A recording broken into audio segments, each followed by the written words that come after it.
Dès samedi soir, de 21 h à 6 h, interdiction de mettre un pied dehors. Que l'on habite en région parisienne ou dans les 8 métropoles qui s'affichent sur cette carte, regardez-la bien.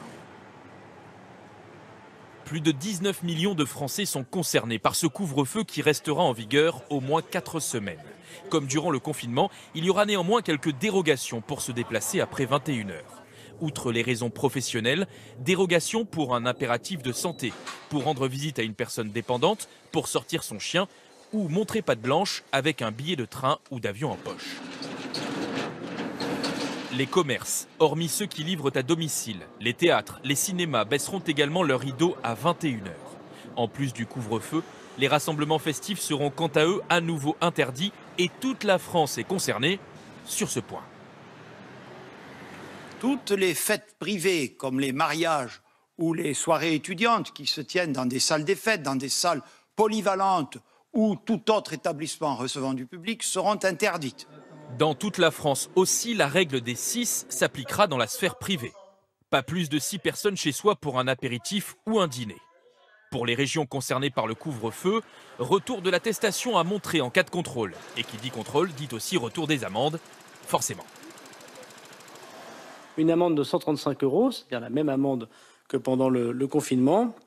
Et si jamais il devait y avoir réitération, c'est-à-dire si au bout de 3 fois, les policiers ou les gendarmes arrivent à confondre une personne qui, par 3 fois, fraude ou ne respecte pas ces règles d'interdiction, 6 mois d'emprisonnement possible et 3 750 € d'amende.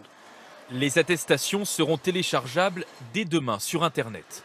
12 000 policiers et gendarmes seront mobilisés à travers tout le territoire pour faire respecter ce nouveau tour de vis. Une deuxième vague qui s'annonce massive et qui oblige Emmanuel Macron à intervenir ce soir. Depuis l'Elysée, le président, le ton grave, annonce l'application d'un couvre-feu sanitaire dès 21 h. Ce couvre-feu, il se fera entre 21 h et 6 h du matin et il commencera à partir de ce samedi 0 h.